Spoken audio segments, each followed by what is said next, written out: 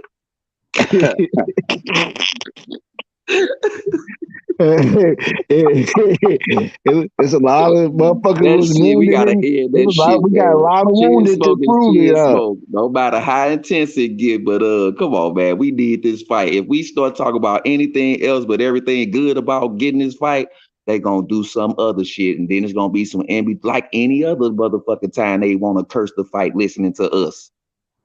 Oh shit! So I gotta talk shit. Well, I'm back to the goddamn fish fry. Then fuck it. Fish Yeah, fries see shit July like that 29th. cool, but Fish once you fry. start Goddamn getting it. directly to the contracts and all that other shit, they be like, Shit, don't fuck with let's my shit. Don't fuck with my renegotiate and all shit. that old Them dumbass motherfuckers, shit, do- bro. man, No, man. motherfucker, y'all put it out here this time, bitch. Man, We it's gonna ride be with some it just damage like on that. YouTube. You know, it's gonna be some bloodshed on YouTube. They take away my shit. Straight up, bro. Gonna be I some Black fuck. Hey, Panther shit go I down. They fuck with fuck y'all this crazy fight up, talking about nigga. some damn Gerard Yeah, Henderson, Errol fuck Spence, it. and Bud. Fuck Fuck the all. Fuck Motherfucker that. ran fuck, Fuck that fight. fuck through what I hill said about. earlier about it being the greatest fight. Hey, Don't Warren even G. listen to that part. Hey, Warren G, do you think they ran through Capitol Hill about Trump, nigga? Let something happen to this motherfucking fight, nigga. Shit, this revolution will be Hey, televised man, too. for Goddamn real, it. man. No, hey, y'all, we can't let them take this fight from us. We can't be talking like that on this motherfucker, man. Let them other goofy niggas do that. They gonna be like, nah, everybody ain't riding, but this one channel. We get them, they be into the stick. Nah, bitch, we finna push this fight. Fuck all that shit. Got us fucked up over here, nigga. Oh, goofy ass nigga. Yeah, the fish fry and the crawfish and all that's cool. But as soon as y'all get to breaking down, talking about some bid, lead the business out this shit, cause they can't wait. We got them, yeah, we got them all railed up. But let's throw this motherfucking wishbone in there and make them choke with no bread, right? Shit. Nah, y'all got us fucked up, nigga. Totally. So let's have boxing talk that they don't like. You understand? That's how Yes, we sir. gonna get this motherfucker fight in every fight that we want. We the boss. Oh, yeah.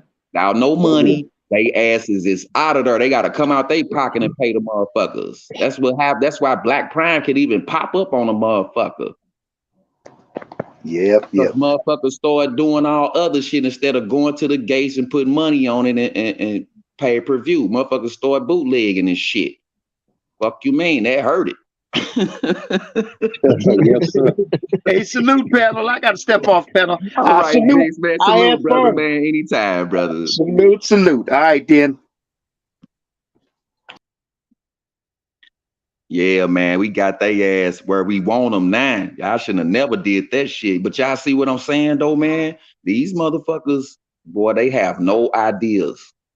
That motherfucker went from no guarantee to a guarantee, bro. What's Bro, up? they What's have good? no ideas, bro.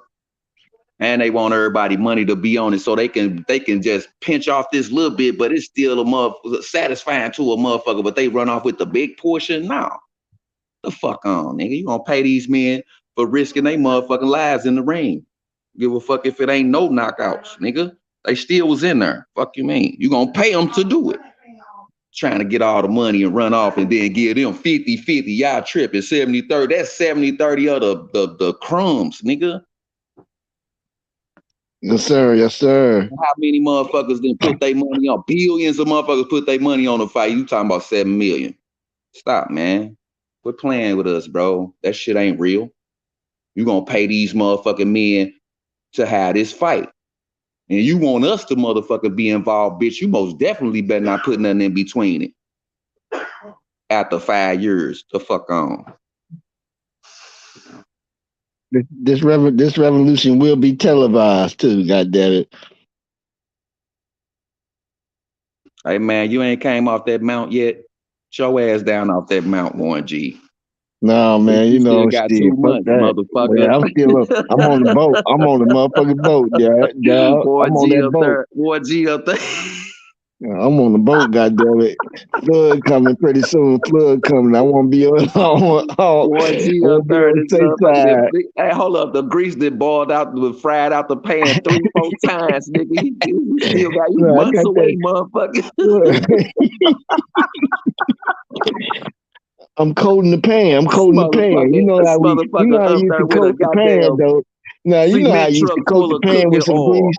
Yeah, This you nigga got a treat the cement truck pan. full of cooking oil with a water You gotta hose treat the hooked to it. pan, man. You got to treat the pan with some grease. You know, get it nice and treated. You know, I'm treating Oh them. shit, man. This nigga got the net full of fish and a motherfucking cement truck full of cooking oil up on the mouth. Bring your ass down. Oh, we It's still months eating away, up there. We motherfucker. still eating up there, bro. Shit. Hey, motherfucker, no, you ain't It gonna be ain't eating looking shit. too It's gonna good be a down bunch there. of Ain't looking too flies up good on down there, bro. You stay right here on this goddamn boat. You all that talk about me goddamn all you fish. It's want gonna to. be a bunch I'm of out here some flies fish around fry. your ass. What you talking about?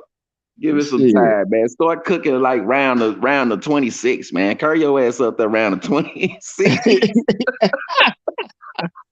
Hey, I'll be right back, y'all. All right, Tills, man. Come back, bro. Oh shit, man. This is what we supposed to be on, man. Don't get their ass no ideas, nigga. For real. You know what I'm talking about, Warren G. Don't get they buck ass no ideas, man. Oh man. How they ass over there scratching their head like they had us do it for 5 years, motherfucker. Fuck this shit. Know what I'm saying, Warren G? Man, We shit, got we still soul for need that bubble substance, wrap though. soul We rap. still need that bubble wrap.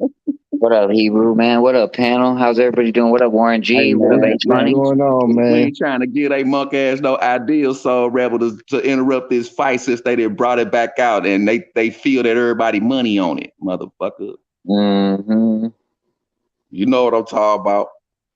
Waited 5 years to collecting, motherfucker. You the fucked up preacher, nigga. They got the collection plate out there for 5 years.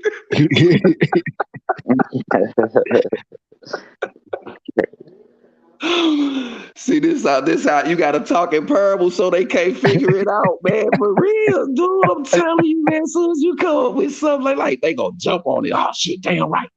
You're nah, motherfucker. If you bitches is listening, aha. What Lil Durk say, aha, nigga.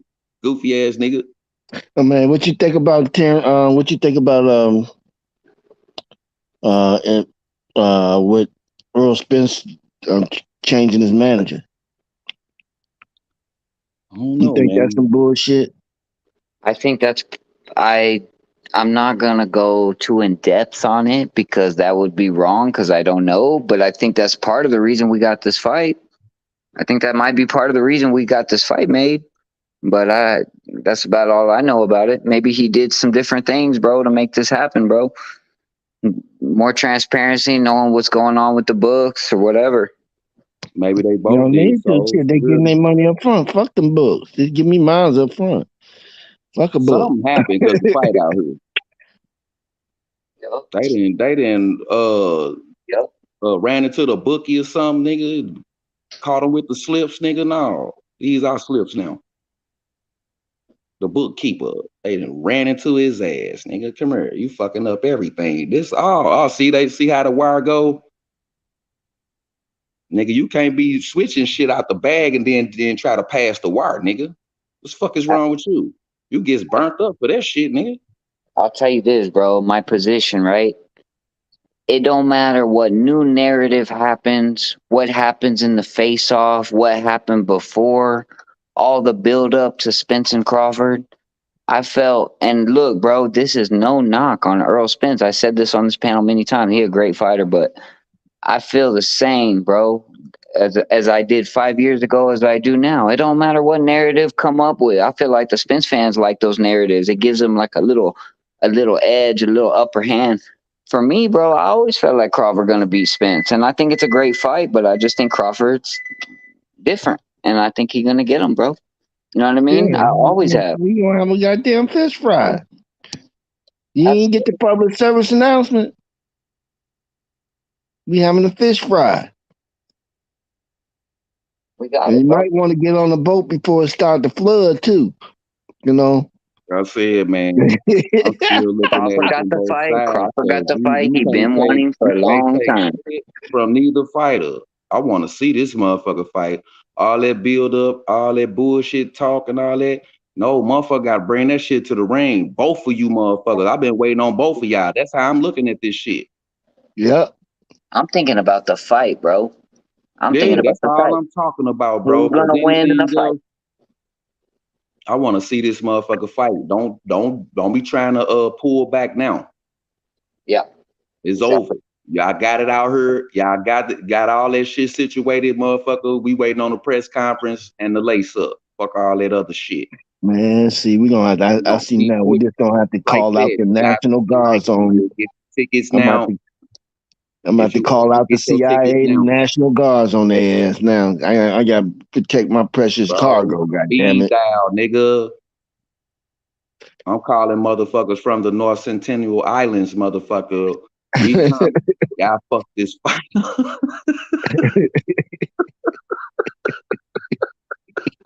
They better not fuck this fight up, man.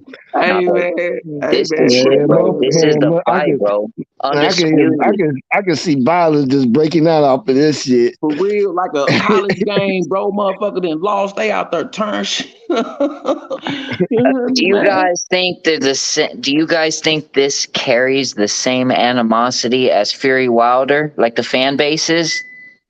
I feel like both fan No, bases, the fan it's worse bases than got that. their guy, but I feel no, like they no, respect Souls. each other, bro. The fighters. Souls. Listen to me. I don't mean to cut you off, bro. Souls. Nah, go ahead. My brother, what's his name? DJ, bro. Eddie F. King, bro. DJ. You hear me? He told me they had a Fury Wilder game out in California, bro, at that time. He's saying motherfuckers was straight out there with, like, we with Fury, we with Wilder. They was straight out there putting hands on, touching each other over this shit. Crazy. I'm like, bruh, I know it get intense with the chin smoke, goddamn, but That one y'all was out here different, straight though. touching motherfuckers? That one was different, bro. That whole That's vibe, way the fan different. base. No, this ain't that intense, bro. Nah, this is respect. Most people respect Crawford, but they just pick Spence or the other way around, man. Yeah, that's what I'm saying. So that's why that the talk should be neutral, bruh. It is. It is. There's a little there's a little saltiness. Intense and shit, nigga. We know that's fanboying, nigga. After that point, nigga, you caught up in your words. You don't know what the fuck you saying, nigga. That's fanboying. It is, Break bro. down the fight. Oh, he just gonna win. UD. I'm like, damn, nigga. That's how he gonna break down the fight. Man, fuck what you talking about. He just gonna win. I'm like, okay, then that let me know, man. Y'all gotta start listening to these dudes, man. Straight up. I heard you last night, Hebrew. I heard you, bro. That dude come on here and straight up like hating like talking about everybody hates Spence and they're chill out, bro. Like we was strictly talking about both sides and what we feel about the fight, bro. He have none of that energy. I just hate you, Bud fans. I'm like, bruh, it's Spence fans too. Yeah, I heard it too, bro. Think he just finna be in you think Earl finna just be in the ring by his see these niggas be having imaginary friends so real. Facts, bro. I hear that. Nigga he gonna tell me he working refrigeration with a fireman suit on. You a hey man, nigga. You the mailman, the cook, the cleaner, the janitor, nigga. You got all that shit on up under that fireman suit, nigga. Get your ass on. Talking about I hate you, Bud fans. I don't hate Spence fans. We just argue a lot. The fuck? Sounds stupid. This a community, bruh. We did this Yeah, shit last man. night. Go ahead, go cook. I'm going on mute. Go ahead. If you really look into the heart of the politics, it wasn't so much, you know, from day one, there was a good argument to say, and you would hear guys say this all the time. I don't think Spence or Crawford are scared of each other. So from even back then, bro, I remember that being said all the time. So I believe that. This whole thing was more politics and why the fight wasn't getting made and money and this and that. And then you got these dudes on here, instead of understanding that, they be like straight fanboying, bro, and creating like the other fighter is bad. And I just don't get that, because it takes two to tango, bro, to have a great fight. You know what I'm saying? Like, I could be a Sugar Ray Leonard fan, but I definitely wanted to see Sugar Ray Leonard versus Hagler. You know what I'm saying? You just gotta have it both, bro. Like, they need each other for it to be a legacy fight. For sure. Yeah, and that's all I'm saying. That's what I'm talking about. You see what I'm saying? And they revved that shit up because we was giving them all ideas every damn show since then, bro. And I thought about that shit like, oh, look, man, we were just talking about this shit. Now here come motherfuckers talking about it mainstream. I'm like, oh, no, we got to stop this shit. We got to stop this shit. We giving these goofy ass motherfuckers that's in control of the screen, cameras, all that shit, contract, all these motherfuckers ideas. We ain't giving y'all ass shit else. Y'all gonna fucking recognize that we the boss. Stop putting your money on it. Watch what happens. Yeah, man. Hard-earned motherfucking nigga. Every time you spend some motherfucking money, your motherfucking shit is getting taxed. Stop playing, bro. Yeah, you know, never got all your money. Fuck you, mean? I can honestly say I speculated and talked my shit throughout these 5 years. But now that the fight's here, I'm not gonna focus on the past no more either. You know what I'm saying? Like, yeah, man, I speculated, I said shit. But at the end of the day, bro, the fight is here, and Spence saying everything a real fan wants to hear.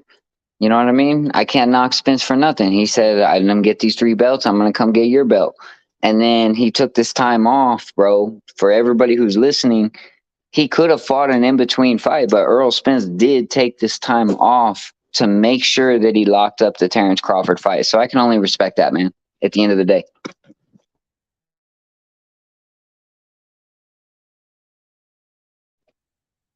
Yeah. Yeah, he did that, bro. Like, Spence helped make this fight. Crawford did too. It's the fight that we all wanted to see, bro. Like, I don't even need to see no other fighters, because I want to see Undisputed. That's been my thing the whole time, man. Like, you guys both got the belt, so let's get it. Find out who the best welterweight in the world is, bro. And they both beat the crap out of each other's opponents, and they both beat their opponents differently and effectively. Like, Spence's style is very effective and it's punishing, and Crawford's style is very, you know, it's a little bit of that, and it's a little bit of elusiveness, and it's like real skill and trickery and everything. So I just got to see it, bro. It reminds me of Ray Leonard, Marvin Hagler, bro. Oh shit, there's the queen, bro. Clarissa Shields, bro. 3-time undisputed. Let's go. Hey man, they was on this motherfucker tripping earlier, souls talking about some motherfucker. Clarissa Shields, Tales of the Tape, Clarissa Shields, Devin Haney, man. That shit was so fucking funny, man. Them two? What? Yeah, man. They were just talking. Don't not like that, but Yeah, don't get me going, bro. Shields mess around and whip Haney's ass, bro. Hey man. For real, dude. Bill gotta Bill gotta like give him some closure. Like, it's okay, man. She weighed more than you, and Hey it's gonna be man. all right. You'll bounce back and everything. So what he gonna say after that fight? Oh, I'm still number one in the men's. She's not a normal girl, so it's all right, you know. Hey man, sometimes people just need to hold they motherfucking horses around in this sport, man. God damn, man, jumping the gun, bro. Well, you know, there's something in the air when people want to compare, when people want to see you fight Clarissa Shields. Like, it sounds to me like Yeah, that's what it sounds like. people wouldn't mind Devin Haney getting his ass whipped Clarissa Shields. Exactly. After that Shakur runaway nigga. I told you, man, that's what I mean by that Dukes of Hazzard smoke. That nigga Devin Haney had that Dukes that General Lee dust smoke, nigga. Speed away smoke. It's like taking a little piece out of Devin Haney, man. God damn, Luke. Damn, Bo. Fuck y'all doing? That they spit off like Luke and Bo. No, Daisy ass nigga.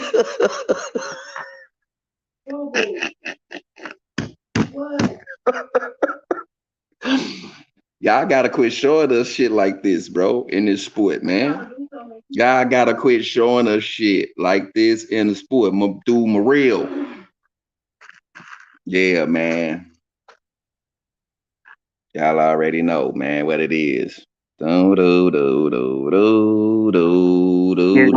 one for you, Hebrew, right here, bro. So Tank could beat Pitbull Cruz, right?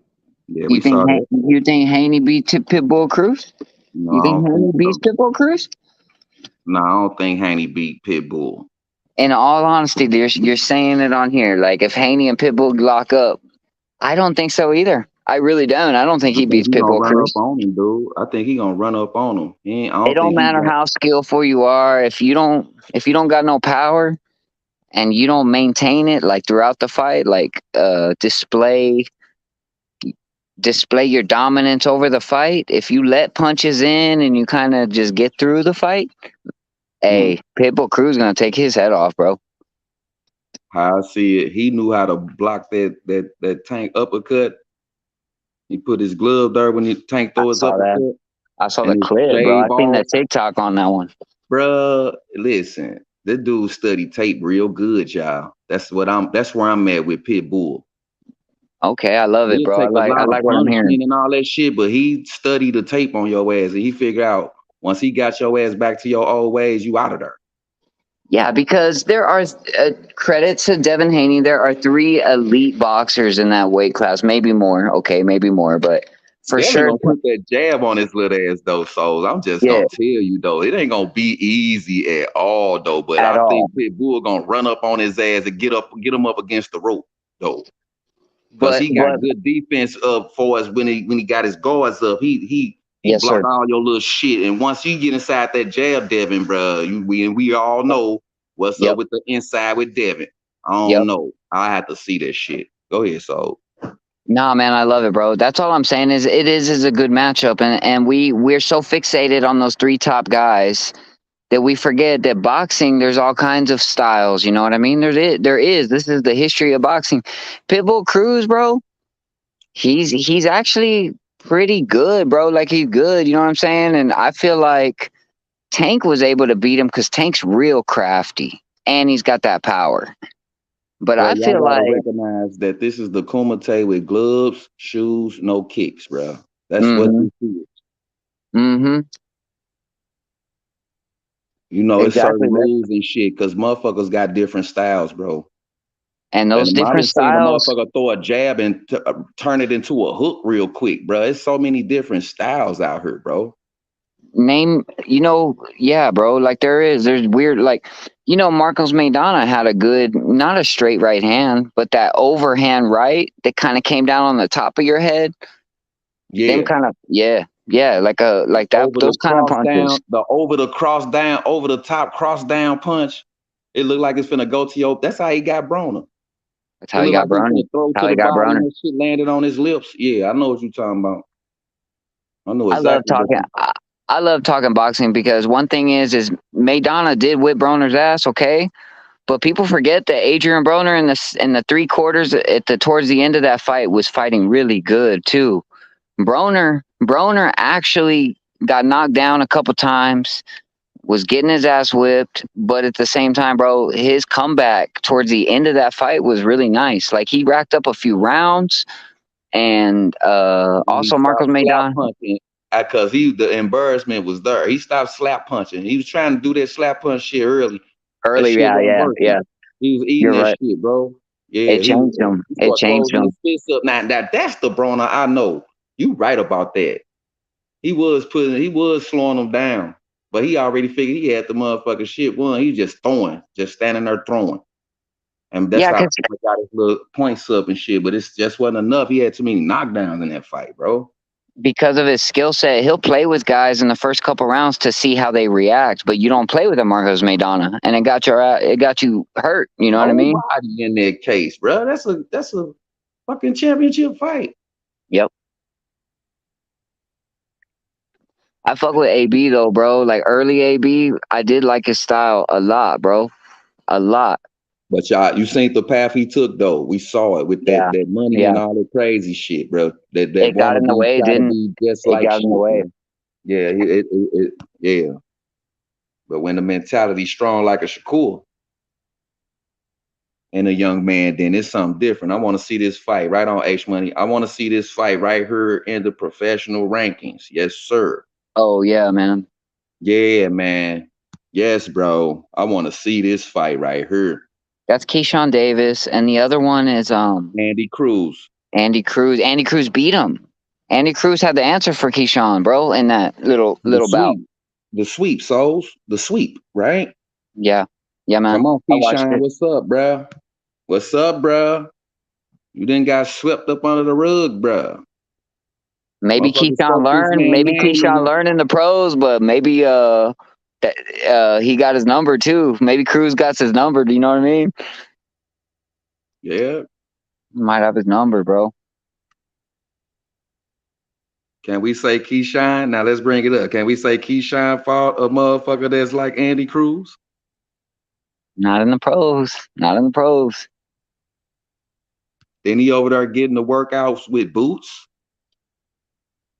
What do you think about Boots, bro? Man, Boots is a good I'll say he's spectacular because he got that footwork. He a southpaw. I like the southpaw fighters anyway. He got the jab. You know what I'm saying? He can spin around, spin your motherfucking ass around. But in that current fight, excuse me, in that current fight, man, I don't know what was going on. They saying he was running, but it's just a style. I really think they tested him on. We know you got skills. We know you can do all this, but we're gonna put you in here with this motherfucker that move around a lot. See if he can cut the ring out. They was testing him on that fight, bro.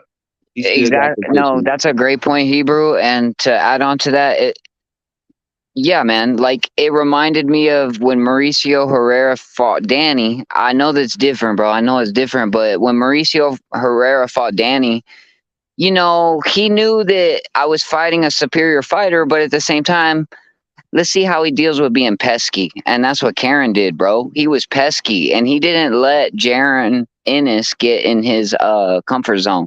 That's all that was. Had he got in his comfort zone, Jaron Ennis would have knocked him probably the fuck out, bro. But that dude got all pesky. In front of him, and a lot of motherfuckers like get in that ring like, yeah, I'm finna test this motherfucker, and didn't know they couldn't stand in front of that man like that. On the other hand, Kern was running around that motherfucker. I'm like, damn, is he gonna ever cut the ring off on this nigga and finish him? You heard me? And then after that, he was letting Kern touch him and shit, man. I'm like, bro, fuck all this shit. Boots no, you're right, bro. The cutting off the ring, bro. Go ahead. No, I like what you're saying, bro. I'm just saying that Jaron Ennis is put up real high. Like, he's definitely a good competitor for Spencer Crawford, potentially.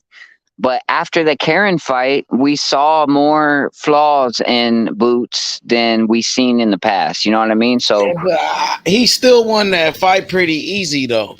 Like Yeah. he damn near, what the yeah. records say. We know that. Yeah, for Yeah, but he didn't win every round. Like I thought he lost the last round. I thought he won most of the fight. I thought he damn near won every round besides that last round. You know what I mean? And the dude was trying to survive in that fight, though. Yeah, he Sometimes running it be around. like that. I remember Andre Ward, he fought a guy named Alexander Brand. He fought a guy named Alexander Brand, bro. And that dude wasn't really shit. And Andre Ward couldn't knock him out. And niggas was like, man, why he couldn't knock him out and this and that. Like, but I'm just saying, like, that dude was kind of awkward in that fight. But I mean, y'all didn't like his performance. I felt like Boots could have did better too. I felt like that he was only looking for the knockout and shit. Mm-hmm. Boots was only looking for the knockout in that fight. Yeah, he got to that point where he wanted to knock him out because he was moving too much. Moving too much. Exactly. And Boots wanted to fight. He wanted to fight, so dude wasn't giving him what he wanted in the fight. So that's why it looked like that, bro. Exactly. But cutting the ring off is something Boots was different. getting frustrated. Yeah, he was getting kind of frustrated. Boots, he went away from his game plan, and he was only looking for the knockout. And you can't do that. You know what I mean? You got to focus. And set that shit up with that motherfucking strong jab he got. Exactly. But I He still could think pause Boots his gonna be ass a there with a monster. body He shot. gonna be a champion. And I still think Boots gonna be a problem for a lot of niggas. Absolutely, yeah, no debating there. I think he could even potentially beat the top two that are about to fight. He could, yeah. Yeah. I don't take none from no fighter. But y'all saying 35, I still gonna stand on that, bro. He need 2 more fights, bro. You saying 30 fight, man? That you gotta keep being Boots. You can't oh man, you can't be in there talking about I'm just fighting like I can't wait till this fight over. I already know I got it won. No, He nigga, gonna you get gotta them fights too. He gonna get those 2 fights you talking about because Spence and Crawford they finna fight 2 times anyway. And then you know what I mean? They gonna be moving up and doing all type of other shit after the fight. I don't count him out because he gonna be champ. He gonna be champ. Exactly. Because they That's up all there I want. already, and he's still a young man. He's the You know what I'm future. saying? He's the future for sure. Right. Because they go, it's always somebody big and better. Boots gonna come in there and he gonna show us, bro, against a motherfucker, somebody. Watch. And I ain't talking about it's gonna be no Bud or Spence. It's gonna be somebody. I think it should be Keith Thurman. Well, one would argue too that like it does kind of suck because as much as we want to see Spence Crawford, I do think a lot of fans want to see Boots get the opportunity to face one of those guys. You remember, Spencer Crawford never got to face Mayweather. If those guys leave the division, I just hope Boots get a crack at one of them, bro, because that is a fight I know I want to see. With either guy. Yeah, with either guy, man. Yeah. I like to see that fight. The Stanionis fight. Shit. I know, bro. That dude, I haven't seen him in a minute. Yeah, that's what I'm saying, bro. Motherfucker gave him so much step aside money, goddamn me. Shit. I'm wondering if he's still boxing. Probably retired off. Damn, he retired off step aside money ass nigga. Damn. Is it Ortiz? Who's he gonna fight, bro? Yeah, who's he gonna fight? What's up with Stanionis? He didn't see how motherfucker name go. He the last item on the conveyor belt. He ain't even on the belt. He on the silver plate on the back of the belt. Yep. He gonna slide in. Damn, bro. Go ahead, man. Nah, bro, that's it. He's gonna be a slide in now, bro. Like people be forgetting. Give him a little push, man, so he can get in the talks, bro. For real. I'm glad motherfuckers got Boost back in the talks, man. But and yeah, man, what the record say? A W. You hear me? Boost got the win, but your next one, bro, got to be. You got to show us, bro. That's all we was talking about on the last show. He got to show it. He just got a little couple things to work on. They don't even need, I say, one more fight. Yeah, man. And like, I don't let these guys off the hook, man. Like, look, Keith Thurman, You really want to make an argument to get in the mix, back in the mix? Face Boots, man. That's I where say this. that's where you're at. That's where it is. That's what it is. You're 2 steps down, 1 step down. Face Boots I and make say an this, argument. man. Boots should be the mandatory for if they move up like after this fight and they gone. You know what I'm saying? Or a motherfucker still there, he should be the mandatory. I'm tired of Thurman coming out capping on these videos like, man, I'm Out of ready. nowhere, I'm bro. tired. Out of nowhere all the time. Every 3 months, bro, he'll come out and be like, I'm ready. They need to throw him in there with Boots did, man. That's all. That's what I'm talking about, man. All this shit. And let's see where your motherfucking talks at. Talking about every 3 months. Somebody gonna get sick of that. They gonna pull his ass off the belt. Hey, You a Spence. garlic ass product, man. Get your ass on. Put him right in there with Boots. Boots beat that ass and then go sit down, bro. Think about this Hey, shit. the boy Errol Spence held true, bro. He was like, I'm Ain't gonna not be giving no. you a shot. I'm not giving you a shot at my 3 belts. I'll That get ain't gonna be Crawford no before I give easy you a fight, shot. though. Oh, it would have been. It would That have been. Thurman fight ain't gonna be no easy fight though. No, and I don't think so Put his either. I was hands on him, excited, but but he Spence get ain't his giving it hit. to him. He get him in his body. That shit dead. It's over. And sit on down after that shit. That uppercut to the stomach, man. He out of there. He hit him with any uppercuts, nigga. From the left hand, that shit dead. Yep. But if Keith eat that shit and be in his motherfucking eating piece with that jab, he got a strong ass jab too. So shit. You know, down the pipe, Boots got to move around, boy, around in that fight. I'm just talking about the Thurman in his fight, bro. I'm talking about, bro, that's a good matchup. But Boots can't do that. He got to cut that nigga off for real. Depending what kind of Thurman shows up, right? Right. He always got power in that and those big shots he throws. He throws some very athletic, weird, you know. That's why I say Boots better be moving his motherfucker. Cause Thurman one of them motherfuckers that'll stand right there with your ass. But he'll bounce in and out, motherfucker, too.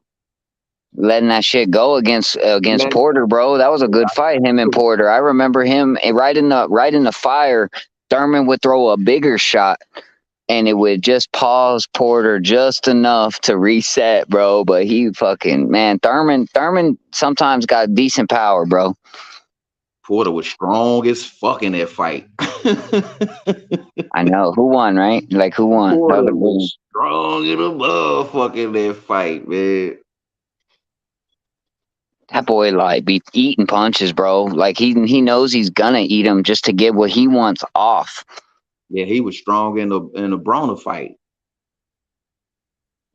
I got happy when that left hook landed on Porter, though. When Broner put that clean little left hook on him, I was like, man, where's that been? He closed his hand. He actually closed his hand and threw that punch. Yeah, man. That's a Broner punch. That old smack to the side. Ha, ha, ha, ha. Like, bro, stop, bro. Stop, bro. Dude, like, he just slapped me up and beat your ass, and then he just shoe shine on their ass. I'm with it. Shoe shine, yeah, that's a good way to put it. Like a shoe shine, bro. Hey, brother.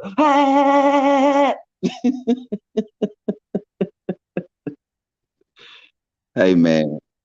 The good old days in boxing, man. This shit right now, I don't knock it, man, but it could be better, man. Yeah, like I've been feeling that for years, you know. Like opening up a comic book, bro. That's how the poof, pow, pam, wham. Remember them? Hell you yeah, open bro. up a comic book, ain't no Kabam, talking.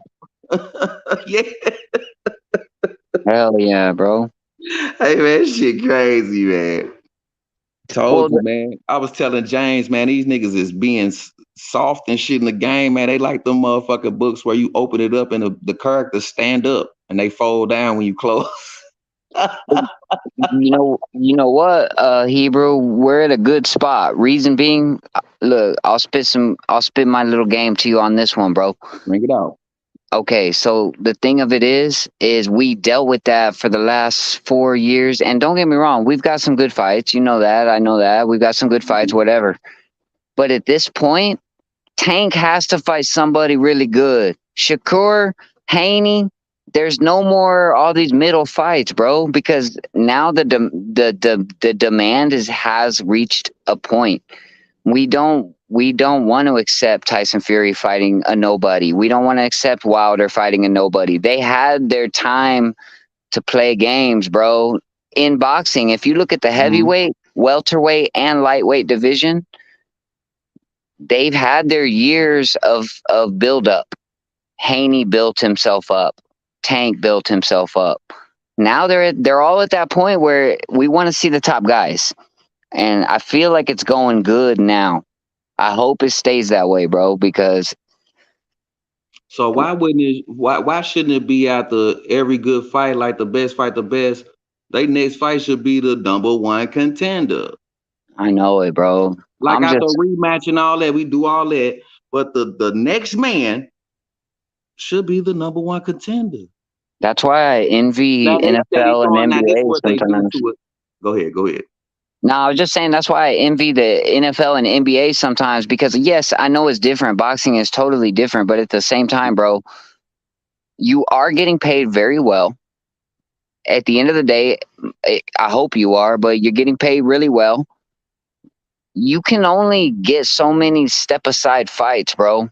Like you know what I mean? Like I feel like it should be more on a schedule, tournament bracket type of thing, but that would be cool, bro, because then we would see the fights guaranteed. But boxing doesn't work like that. It works for the individual to where if you're part of the NFL, you do what the whole company always do or the NBA always do. But in boxing, it's different. They work with the individual.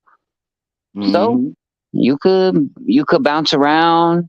You could take layoffs. You could do whatever. And it's hurt the game, bro. It's hurt boxing over the years, bro. That's a fact. Holding up the division, do what I want. Individuality is in the sport. It's a gladiator sport. Yep. Only team you got is your corner. But damn, I love it though. Still, bro, the politics, man, I love it, bro. At the same time, it's starting to rock. It's starting to rock, man. Cause motherfuckers starting to recognize what's real in the motherfucking sport now. Why? Come on over. Come on over, man. And the motherfuckers that I do fuck with in the YT BC, bro, they come here. So I mean, yep, same, bro. Or have been through her and got their own channel. That's who I fuck with. Motherfuckers talking real shit. Yep. Why would I change? And why would I come on this motherfucker lying to anybody? If I don't know, I'm gonna tell you. Hey, now, break that shit down. Tell me, man, so I can learn something. Motherfucker think I'm trying to be funny, but I'm being serious. It just come out funny. The fuck? And that shit got me in trouble a whole bunch. There's a lot of knowledgeable people on here like you and H Money, bro. If I get on the treadmill, I go to the gym, I just throw it on H Money and start listening, bro, while I'm running. Like I'm always listening to boxing all the time, bro. It's crazy. I can't get away from this shit. Never too young or too old to learn anything at any time. Life is a lesson, man. Come on, man. You can't just tell, you ain't gonna sit here and say, how you gonna tell that man you ain't gonna sit here and do any damn thing? And you sitting here doing it. What the fuck you mean? You ain't gonna sit here and say, but what is you doing? You're saying something. Stop playing, man. Simple ass people, bruh. Y'all gotta think about this shit before y'all bring it out y'all tonsils, bruh. Real talk, bro. Yeah, man.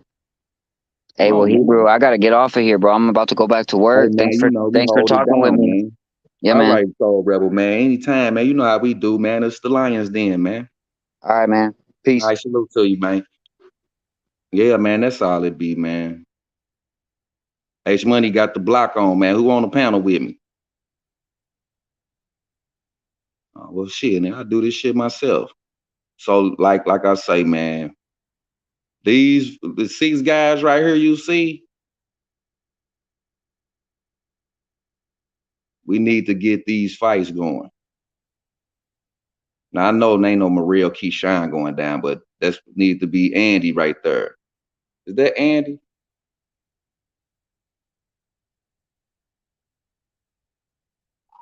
Is that Andy?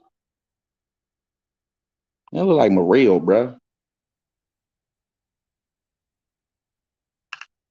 Yeah, Andy Cruz, Keyshawn Davis fight. In the pros. We saw what was going down there. That ain't professional. They bigger, they stronger. You know what I'm saying? Keyshawn he got more fights. You know what I'm saying?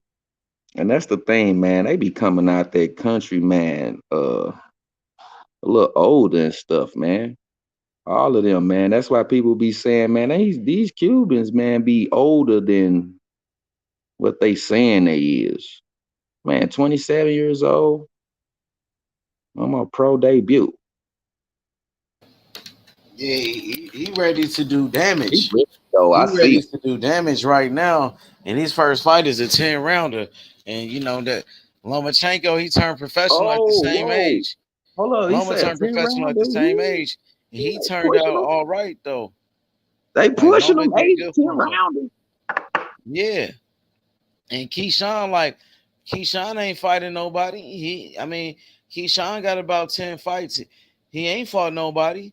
Like Andy would beat them same niggas that Keyshawn fought against. Hold Keyshawn, on, he's still dude. a prospect. His last fight was an He 8 do a lot rounder, of wasn't talking. Yeah, his last fight was a 10 rounder, and it? he 10 got a rounders. bunch of fights, and he got a whole bunch of fights. And Andy in his first fight is going 10 rounds, and the last person to do that was Lomachenko. Like Keyshawn, he needed to take 10 fights before he went 10 rounds. Andy ready in his first fight, so that they moving him fast. That's what They I said. moving They him pushing. fast, bro. You Mm-hmm. want that smoke with Keyshawn Davis? Oh, we ain't the Hell Olympics, yeah, bro. and that's the Ain't fight. getting that boost That's the work, fight man. to That's the make. thing. That's the fight to make right there with those two, You because ain't they heard me got say I'm history with pushing each that. other. I'm finna start pushing that. Oh yeah, that's we pushing it for sure. We pushing that shit. We want to see them because they bigger, stronger, and we know who Keyshawn working with. We got Andy Cruz over there getting that boost working, and man, I want to see this Exactly. fight. Yeah, You know what his I'm first fight is coming up. saying? Yeah, he fighting the same guy Keyshawn just fought against. And Virgo, Keyshawn went 8 rounds with him. Keyshawn couldn't knock him out of nothing. he So finna he fight fighting that Virgo. dude in his first fight. Yeah, yep. Oh man, hey, that's the one I commentated that day. Hell yeah. So I want to see what he does in that first fight. I want to see a knockout, to do something that Keyshawn couldn't do. And to do something that nobody couldn't do, because Juan Carlos Burgos, he fought against everybody. He been in there with Mikey Garcia. He fought against Devin Haney. He fought Keyshawn Davis, and nobody knocked him out. Nobody stopped him. So if Andy could do it in his first fight, that'd be doing good. That's making a Big statement for statement. sure. Big statement. Hell yeah. We fighting the same guy Keyshawn just fought against. You know what I mean? So shit, they on the same level. Bro, don't I come want on to the see that internet shit. talking. That's Don't the come on fight the I want internet for talking, Andy. bro. I want that fight with Keyshawn Davis. Andy Cruz get this knockout, Keyshawn. Don't be coming on there to talk about nothing, bro. Just face it, bro. Mm-hmm. Just let it be. Let bygones be bygones, bro. You couldn't do it. Nah, He it's come and smoke do it. though. I want to keep it up. Hey, we ain't I'm just squashing shit. teasing. We ain't gonna I'm squash shit teasing, with man. I'm Keyshawn. teasing. Because You know Keyshawn he be coming talking up. all that tough shit. Like, I want him to keep that same energy, bro. Man, you know All that that nigga tough gonna shit he come be on there talking about talking Frank shit. Martin and shit. I want to see him call out Andy Cruz like that after his next fight. Don't Get in say the nothing ring. about Frank Martin. Call out that nigga that punched you in your shit. Yeah, nigga, get in the Call out that ring, nigga nigga. that took the gold medal from you, nigga. That nigga that keep calling you out, nigga. You gotta see Yeah, him. nigga, get in the You ring gotta after that see fight, Andy. nigga. That's the fight. Andy ain't. I'm talking about Andy and Keyshawn. I ain't talking about Nigga. Andy and nobody else. I want that fight Nigga. with Andy and Keyshawn, just like they fought for the Olympics. You know what I mean? For the gold medal. After this fight, What's up with it, after EJ? Pull up on after us, Andy EJ. fight, Tap in. after Andy That's the fight I Cruz want. fight, I want to Keyshawn see want it. Keyshawn Keyshawn Davis don't and want it Andy though. Cruz.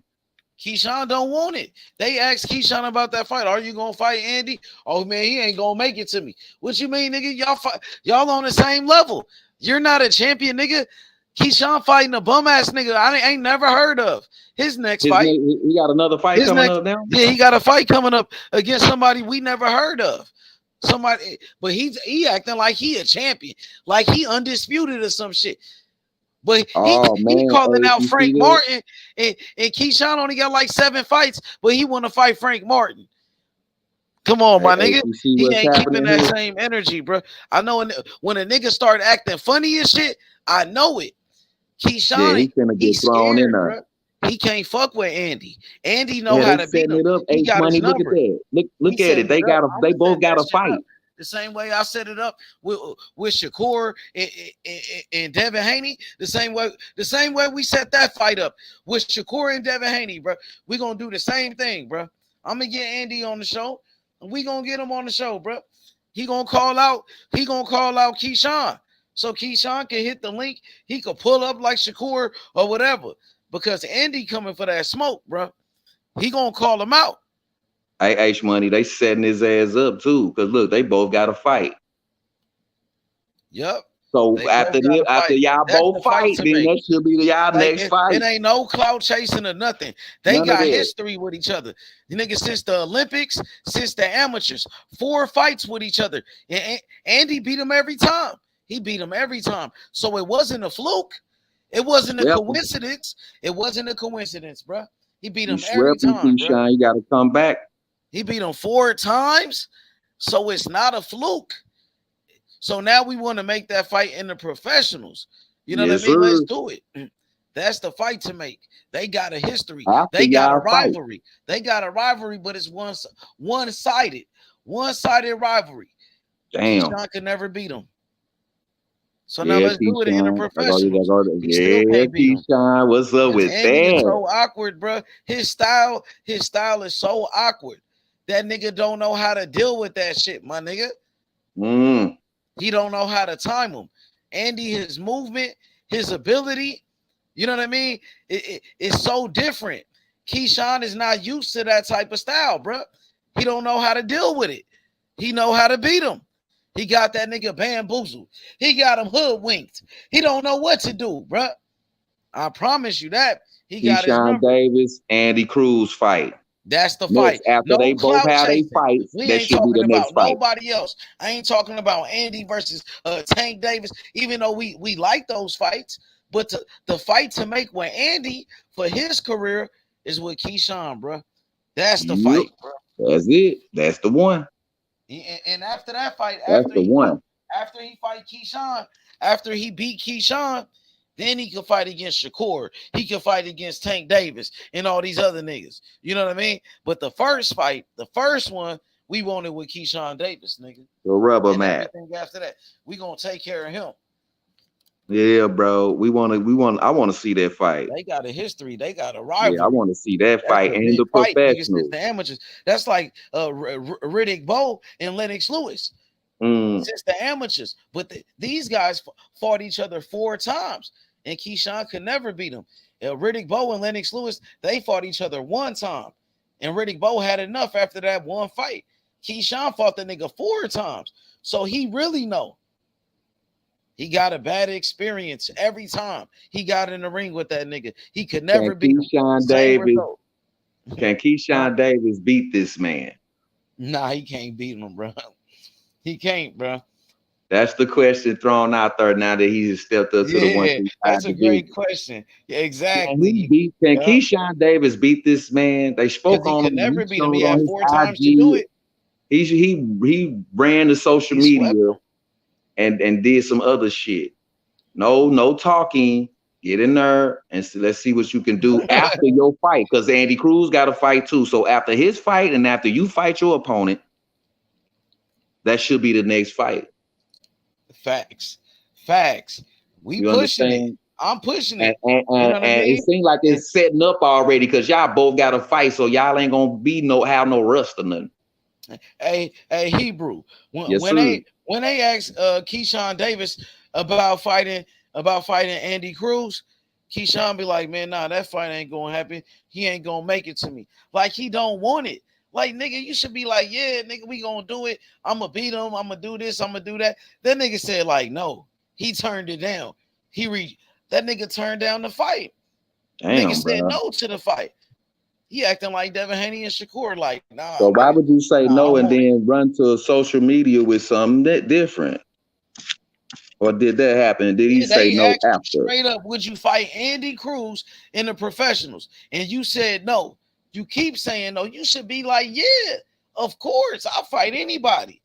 That's the man that beat me 4 times. I want revenge. I want that get back.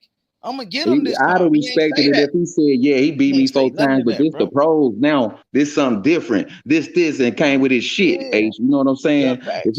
he'd have did that, I'd have respected it. But you come like, oh Like, man, no, man, you turn it we down. You say no, we it ain't gonna boys, you know happen. what I'm You saying? And don't want to do I've it. been knowing him Like, since we you was scared. kids, and I'm not in no rush to fight. He's scared. He said no, like it ain't gonna happen. Like he Niggas said sound like no. Devin, man. Like, nigga, exactly, bro. Scared because he know he been in the ring with Shakur. Devin Haney scared of Shakur. He been in the ring with him. They sparred each other plenty of times. Shakur always beat him. Andy Cruz, Keyshawn Davis been in the ring with him 4 times. Andy Cruz beat him every time. It's the same type of shit. He don't want to see him, bro. That wasn't the energy Al you is supposed crazy. to show us, bro. You supposed to show us something different than that, bro. And we got these niggas out here don't even want to see the fight. Yeah, 4-5 years down the line, we should be able to get that fight. What, nigga? Yeah, that's a big fight. You make millions of dollars. Unless you don't think you could win that fight. That's the only reason you don't want to do it. Because you know you're gonna lose. You can't beat them. Man, I'm trying to build my fan base. And these niggas trying to throw Andy Cruz up on me and shit, nigga. No, man. Yeah, and he's trying to build up his fan base too. He's trying to beat your ass. You know what I mean? Don't do it off you the way you talking, bro. Get in the ring. Revenge. We want that fight bad. Like The that's big the fight I'm payback. pushing for Andy. I ain't doing no clout chasing or none of that. Like, you know what I mean? They got a history with each other since the amateurs. It's a one-sided rivalry. Andy beat him every time. And like Hebrew said, what's the question? What's the question, big bro? Can Keyshawn Davis beat Andy Cruz in the professional ranking in the pros since he stepped to the 135? Can he done got swept? Like a sweep, bro, 4 times. That's swept. You swept. So can you really beat Andy? Can Andy Cruz? I'm going with Andy all day. Go I'm taking ahead. that. And I'm taking the bet on it. And Keyshawn don't want it. Second fight. You know what I mean? He going to Andy his beat him second 4 fight. times already. Smoked him, beat him easy, and he hurt him and rocked him and wobbled him. You know Gonna what fuck I mean? around Like, and be like, yeah, Keyshawn, you could get this tune up and it's gonna be do a lot of talking, bro. He's not really getting better. Oh, you know what I shit, mean? bro. Andy gonna beat that nigga. He got his number. Yeah, Every man. time he been in the ring with him, he Tune up whooped for him. you, Keyshawn. We got a He tune up for whooped you. him. It's a And it's gonna be one-sided Andy. rivalry. I'm going with Keyshawn though. I'm going with Andy though. Yeah, Any Man, day, I'm rocking all with day, it. every day. I'm And Keyshawn rocking don't with the want. best He man don't want win. that I smoke. want to see the He don't even motherfucking want the fight. fight. They asked him would he fight him. He said no. He turned it down. He said, nah, he ain't gonna make it to me. Bro, who are you? You're not even a champion. You're a prospect. And you're busy calling out Frank Martin and all these other guys, but you're a prospect. And Frank Martin is a contender. Message. But you and Andy are both prospects, and you don't want to fight him. Y'all on the same level because Andy whooped his ass 4 times. You know what I mean? Because Andy beat him every time, and Keyshawn could never beat him. I can't take And nothing Keyshawn away would from never it. beat him. I I can't know take nothing Keyshawn away would from never beat him. Andy. I can't. You know, I had never I know seen Keyshawn it. would never beat him though. I know that because he had four chances. They fought But each I other never 4 seen times. He Andy could never fight. beat him. And he can't beat him. He can't beat him in the professionals. We want to make that fight. We want that smoke with Keyshawn, and Keyshawn don't want to do it. He's scared. He's scared, Okay. bro. He don't want it. They asked him, "Would you fight Andy Well, in the just we'll professionals?" find out. Hey, We'll but find they out. asked him. I'll No, find. I'm saying they asked Keyshawn, "Would you Yeah, I fight?" think I heard that. Yeah, they asked him, "Would you I fight heard it. Andy I as heard a him say that. professional?" And he said no. He Yeah, I said heard no, him it say ain't that. gonna happen. Man, what you mean no? Andy beat you 4 times. He beat you for the Olympic gold medal, and you can't do it. You don't want it. He's scared. He don't want it. I got Andy all day, and I'm taking all bets, nigga. And I mean, not like that. I'm just saying, I'm collecting. Keyshawn don't want it. You know what I mean? That's easy work. Pop your shit, H Money Yeah, shit. That's he your man. easy That's your work. I'm man. saying he Yeah. easy work. Keyshawn can't beat him. Andy beat him 4 times. He whooped him already. He beat his ass, and he hurt him. Keyshawn admitted it. He said, Andy Cruz hurt me. He said he wobbled me. You know what I mean? He said my knees buckled. I was hurt. This time he gonna finish his ass. That's what he That's gonna the do. question again. Can Andy gonna Keyshawn outbox him. Davis beat Andy Cruz Yeah, in he the training with Terence 135 Crawford. That's after not being gonna save him. swept That's in the not gonna Olympics? save him because Terence Crawford can't fight for him. He training with Bomac, but Bomac can't fight for him. It's plenty of fighters that Bomac he trained and lost besides Terence Crawford.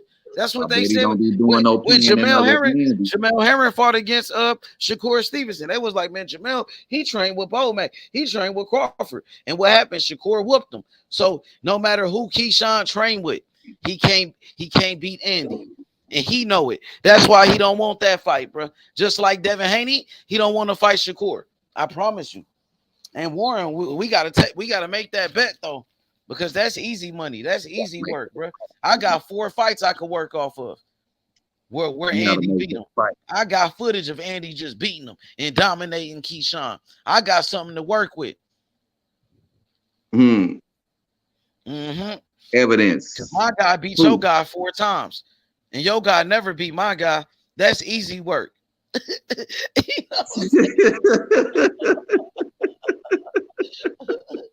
I can't wait. Keyshawn I don't want want to it. see that fight, He H don't Money, want it though. because He'll never come on, fight him. man, get that shit back in blood, nigga. He'll Fuck never all fight that. Andy. He'll never get back in the same ring with him because he know the Damn, outcome bro. 4 You already different said times. no, bro. He know the outcome. Not 5 times. That nigga gonna be talking Make like it 5, bro. Booker off the wrestling. Booker 5 times, But 5 I don't times, think he gonna 5 fight him times though. lose The way ass. John said it, he was like, it ain't gonna happen. The way he said it, he turned it down. He's like, man, it's not gonna happen. Nah, All in he the told Eddie Hearn to heat stop ass. tweeting his name. He told when Eddie Hearn, the promoter Eddie Hearn, tried to make the fight, Keyshawn, he had a mental breakdown. He said, nigga, stop tweeting my name. Nigga, we gonna keep saying your name. We gonna keep tweeting your name, Keyshawn, and you ain't gonna do nothing about it, nigga. Straight up, do Come to something the about show. it. You ain't gonna take the fight. We gonna keep Come to saying the your name show. because Andy Cruz, he wanna fight you, nigga. Explain He calling yourself. you out. He wanna fight. Come to the Yup. show and explain it. Yup, That's all we explain that talking shit, nigga. about. Because Yeah. when you want to fight somebody, you say their name. And Andy says your name. He gonna keep saying your name, nigga. Now do something about it, nigga. Do something about it, Keyshawn. Damn, Exactly. man, you He's his scared. whole mission. He said, stop Type tweeting shit, my bro. name. Nigga, we gonna keep tweeting your name, nigga. Do something about it. You Well, ain't get gonna off do Twitter. shit. Get off Twitter then. Exactly. But I he could mean, say you don't Frank want nobody Martin to tweet name. your He name. You could gotta tweet get Frank off Twitter. Martin. He could I'm tweet back, Frank bro. Martin. He could tweet Errol Spence. He could do all of that. But when somebody say his name, when Andy say his name, he got a problem with it. He got a mental breakdown. Come on, man. Man, grow Why up, you call my Keyshawn. man Mitchell? He do be looking like, you know. He's scared, bro. I know it when Man, they it, like scared, I bro. I said, seen bro, him with that's some Devin Haney. I Destiny knew it. Child ass shit, bro. Say my I don't name. This know. I dude still beat Nah, got Keyshawn. this dude beat him 4 times, bro. And Yeah, Destiny Keyshawn could Child, never Beyonce. beat You him. don't know who that is? He been in the ring with him. You know the That's outcome. the joke, The Warren outcome G. was Destiny's the same every Child. time, bro. The same result. The same result every time. Andy Cruz beat Keyshawn Davis. 4 different times. It's on video where he beats him and dominates him, and he hurt him. And I Keyshawn sure Davis, watch that shit too, his hey. knees buckled, and Keyshawn admitted it on video.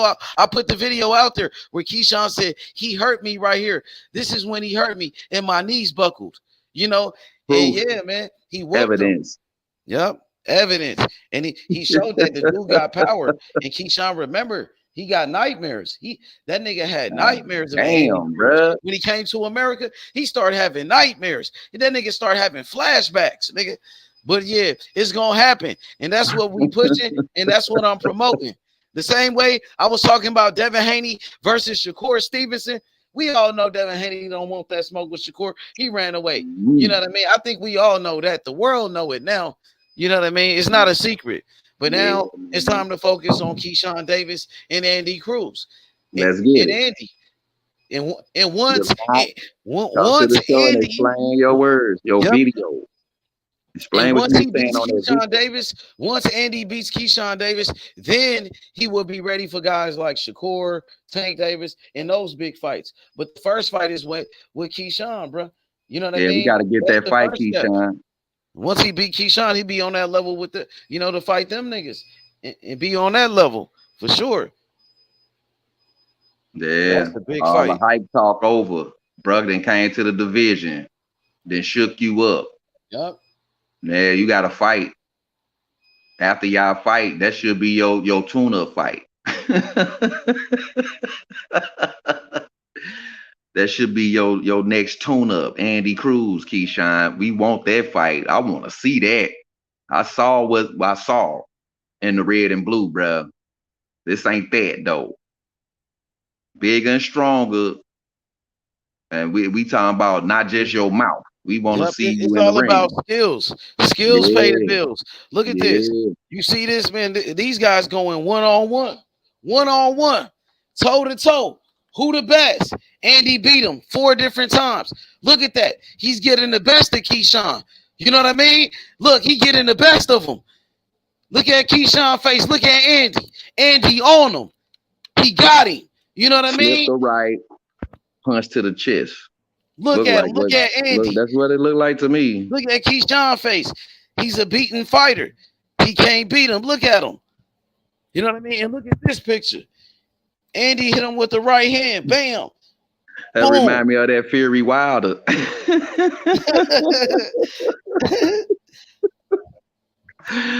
That looked like a right motherfucker cross, bruh. Exactly. Good jab to the stomach, but that right cross looked like you got you blinking, Keyshawn, bruh. I want to see this fighting without all that. I want to see the real deal, professional. Salute lights. I see you, bro. Yeah, man. Facts, Hebrew. Hey, Big Hebrew, let's wrap it up, big bro. All right, and we're going to come back man. and do it again tomorrow, bro. You already know what know. I mean? Appreciate you, big homie. Man, like always. H-Money. For sure, we're going to tap in and do it again tomorrow. You already know. Chat playback. Watch Worlds. Y'all know what it is. Another good episode. It's the Lions Den. Welcome to the jungle. H-Money Boxing Channel. Like and subscribe, man. All right, For sure, y'all. All right, Hebrew. Peace out. All right, y'all. Hit that like button. Subscribe to the channel. We out, y'all. Peace.